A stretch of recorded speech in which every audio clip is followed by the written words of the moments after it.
¿Sociedades anónimas deportivas, sí o no? Un debate que parece mucho más amplio de lo que en realidad es. Hoy, en Periodismo de Futboleros, vamos a tratar de definir si las SAT son la mejor alternativa para el fútbol argentino o si mejor tratamos de encontrar otra forma de hacernos cargo de nuestros problemas económicos.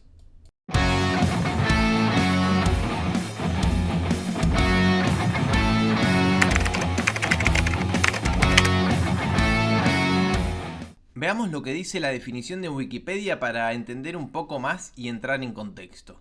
Las sociedades anónimas deportivas son un tipo societario especial que se encuadra en las sociedades de responsabilidad limitada. Las sociedades anónimas deportivas tienen un fin lucrativo y están constituidas por accionistas que hicieron sus aportes al capital social. Es decir, los dueños de estas sociedades ya no son los socios, sino que son los inversionistas los que definen todo en el club. Antes de avanzar con este video, quiero que sepan que voy a defender mi postura de por qué, si bien creo que este modelo funciona en países como Reino Unido o España, estoy totalmente en contra de que se implemente en países como Argentina. Y a lo largo de estos minutos voy a tratar de defender y argumentar la postura, tratando de poner claridad a la gran cantidad de información y desinformación que circula sobre este debate. Para empezar a hablar de este tema es necesario ir a la raíz de la discusión. El modelo español surgió a principios de la década de los 90 por medio de un decreto en el que el gobierno se proponía sanear una crisis continua que atravesaban los clubes de fútbol en el país. Castigado por la crisis económica mundial, la realidad de los clubes empezó a ponerse un tanto oscura, afectando lo deportivo. Es por eso que bajo la figura de las sociedades anónimas deportivas, la Asociación de Fútbol Español obligó a todos los clubes endeudados a tomar capitales privados para liquidar las deudas y así salvarlos de la quiebra económica. Para mediados de la década del 90, ya todos los clubes españoles habían ajustado a esta norma, salvo el Barcelona o el Real Madrid, que eran los únicos capaces de mantener su economía. Por un lado tenemos una inversión privada fuerte que promete salvar al club de sus deudas, pero no es el único cambio que prometen estas sociedades anónimas. Entonces, ¿qué significa, además de la inyección económica, convertirse en una sociedad anónima deportiva? El punto principal, o quizás el eje de este debate y esta cuestión, está principalmente en que las acciones y las decisiones tomadas por el club en su totalidad dependen del grupo empresario o inversionista, sin la necesidad ya de consultar en una asamblea o los directorios. Es decir, por ejemplo, si el inversor decide cambiar el nombre del club, puede hacerlo. Esto ya sucedió en casos como el Bragantino, que pasó a llamarse Red Bull Bragantino en Brasil, o el caso uruguayo, que quizás es uno de los más conocidos en el último tiempo, donde el grupo inversor del City, el grupo árabe, compró el ex club Atlético Torque y lo renombró con el nombre de Montevideo City Torque. Es decir, ningún socio, nadie que forme parte del club pudo decirles a los inversionistas si estaban o no estaban de acuerdo con estas decisiones. Esto también podría llegar a pasar con los colores de la camiseta, el nombre del estadio o incluso con mudarse o trasladar las instalaciones de un barrio a otro. Esto que parece loco pasó en más de una oportunidad y ya lo iremos viendo en el transcurso del video.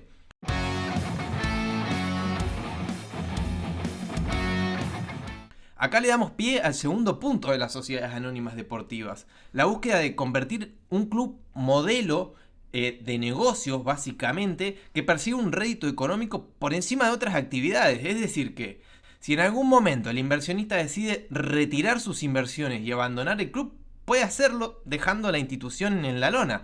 Es decir, viene Juan Pérez, que puso 10 palos y el día de mañana le va bien o le va mal en su gerenciamiento, Juan Pérez se lleva esos 10 palos, dejando al club no solamente con la deuda que ya tenía antes, sino con una club nueva para pagarle a la gerenciadora. Esto también pasó en más de una oportunidad y ya también lo iremos viendo.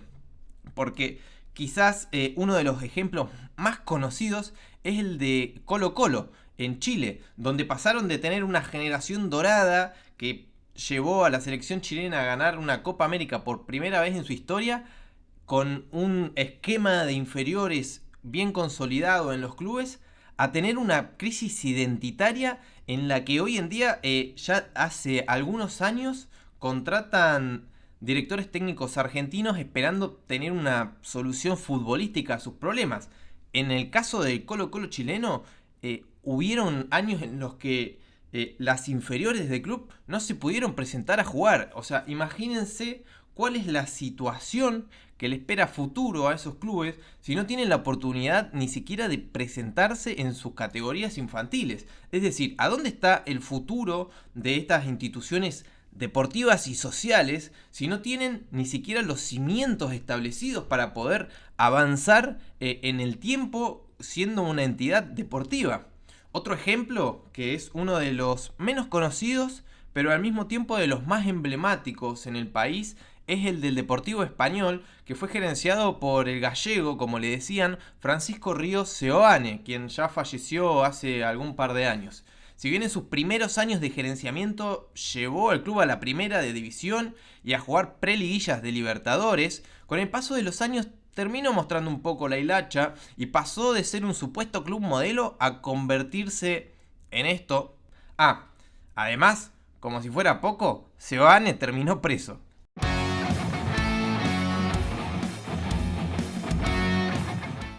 En la década del 90, la gran cantidad de los clubes de la Liga Española se vieron obligados para evitar la quiebra y empezar a cotizar en bolsa.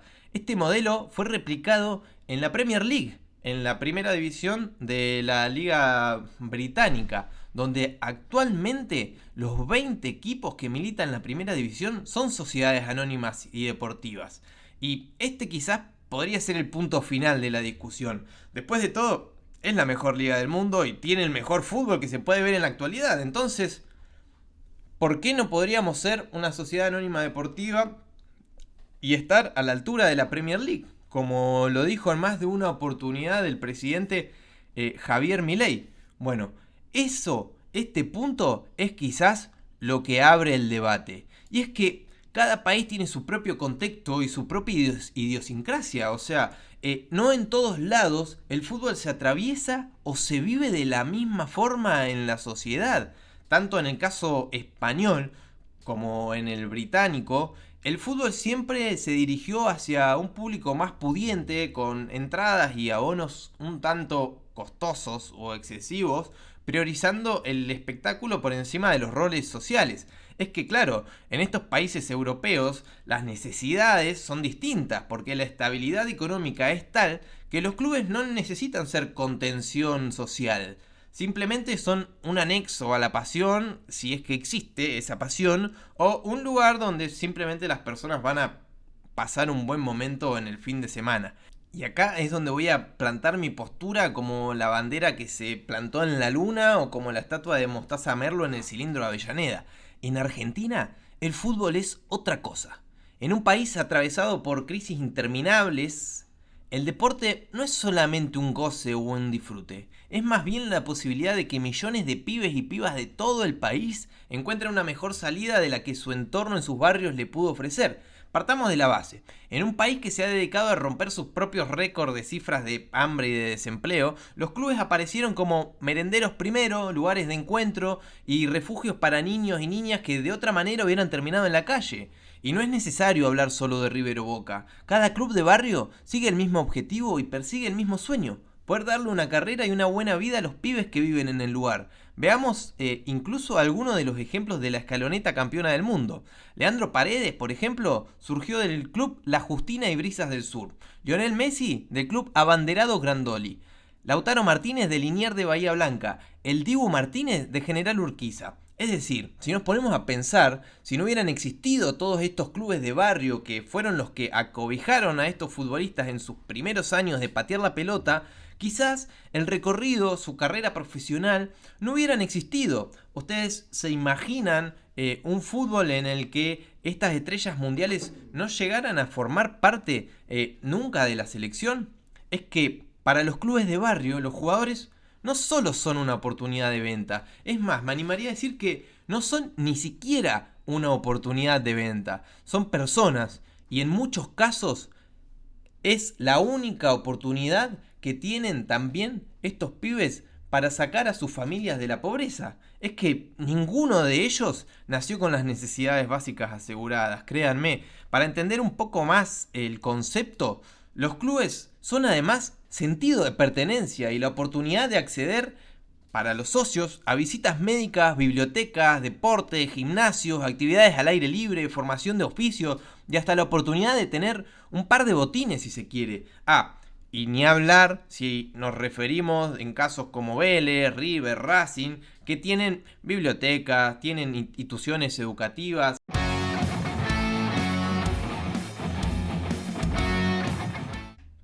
Sin embargo, no podemos hacernos los sonsos y tenemos que saber mirar que esta dura realidad económica que atraviesa históricamente el país suele llevarse a los clubes puestos, dejándolos en la lona, donde el propio ingreso societario no es suficiente para abarcar los gastos que conlleva hacer girar un club, menos en la primera división.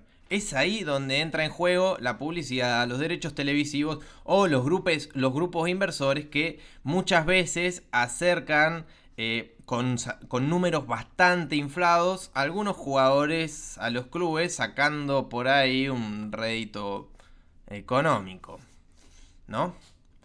Lo que quizás da a entender que en la actualidad, incluso en Argentina, ya exista un modelo mixto, porque después de todo, estas publicidades, estos sponsors, estas ayudas, entre muchas comillas, no son más que capital privado que invierte en el club. Es eso lo que abre el juego al debate nuevamente.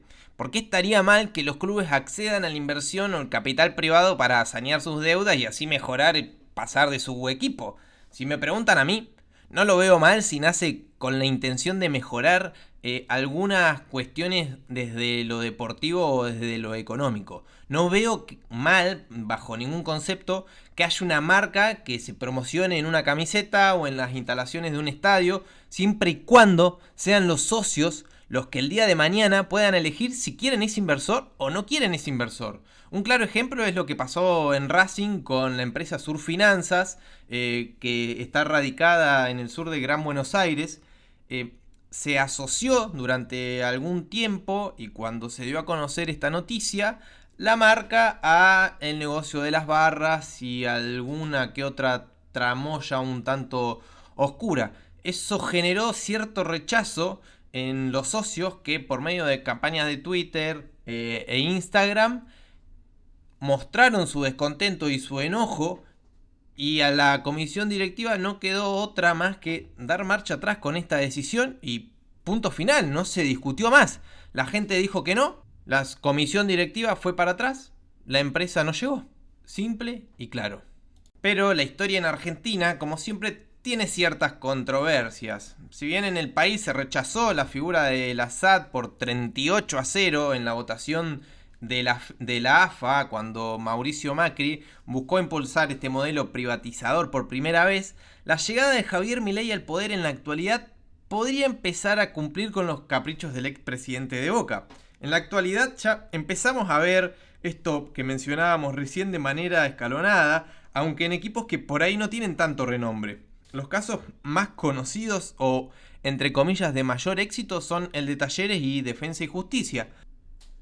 Esto me lleva a pensar a que quizás haya clubes que no tengan una representación de socios, ni en su economía, ni tampoco tengan tanta historia, donde el esquema de las sociedades anónimas pueda funcionar al revés y sea desde el gerenciamiento que se pueda construir un acercamiento a la comunidad. Pero en la práctica está más que evidenciado que los empresarios que hacen mover su dinero en las redes del fútbol no están muy interesados en hacer caridad ni construir comunidades. Y esto no solamente sucede en Argentina. De hecho, los hinchas del Manchester United en Inglaterra sufrieron las consecuencias del gerenciamiento y muchos de ellos decidieron fundar incluso otro club con el mismo nombre que representa a la comunidad societaria y los valores que pregonaba el United en su época. Y que hoy, claramente, por culpa de la Sociedad Anónima Deportiva, ha dejado de lado. Esto lleva a que, si bien desde lo deportivo este nuevo club está algunas divisiones más abajo, desde lo identitario es tan fuerte el arraigo que tienen estas personas que no dudaron ni un instante en cambiar el club de sus amores, el que conocían como el Manchester United, para ir a militar a otra división, pero con un esquema comunitario mucho más fuerte. Podríamos estar incluso horas hablando y hablando de los ejemplos a nivel mundial, pero me quedo con el caso del Colo-Colo chileno mencionado anteriormente, que ni siquiera pudo presentarse a competir en las categorías infantiles. ¿Ustedes se imaginan lo que significa básicamente que por culpa de los gerenciadores a los que no le interesa la cercanía con los barrios, ni con sus personas, ni con sus hinchas, miles de pibitos, de chicos en edad de infantiles, no puedan siquiera competir en los clubes que son básicamente el semillero del país? De esta manera, los clubes dejan de ser en cierto punto un destino para los jóvenes deportistas que sueñan con llegar a primera y empiezan a ser carne picada de una sociedad que aniquila a las personas sin pensárselo dos veces. ¿A dónde irán todos los pibes que hoy alimenta el fútbol? ¿A dónde van a quedar las inferiores de estos equipos si la intención de los clubes es ganar dinero y competir con jugadores extranjeros en sus filas, lejos de validar las instalaciones juveniles de los clubes? En Argentina son los barrios los que nutren a los clubes. El Potrero, que además de hacernos famosos en el mundo y en el ámbito del fútbol, ha visto crecer a dos de los máximos ídolos del fútbol mundial, como Messi y Maradona. Levantado 3 copas mundiales, conquistado el mundo a nivel clubes en más de una oportunidad y, más allá de todo, poder darle una identidad de gambeta criolla primero y argenta después, que nos lleva a tener un fútbol tan único y tan entretenido. La conclusión es que en Argentina el modelo de las sociedades anónimas deportivas no tiene cabida y, desde mi humilde opinión, nunca va a tener cabida. Porque al fin y al cabo, el que quiere privatizar el fútbol no es el que alguna vez lo jugó. Tampoco es el que se embarra las patas en un potrero para patear una pelota. Los que quieren privatizar el fútbol, muchachos, muchachas, son los chetos que van con canilleras al fulbito 5. El que se patea solo las dos piernas. Es el bro que analiza el mercado a las 5 de la mañana. Y créanme que eso no es fútbol. Y nunca lo va a ser. ¿Todavía seguís ahí? ¿Y qué estás esperando para suscribirte? Tenés que apretar acá, nada más. Es tan fácil, gratis. Suscríbete.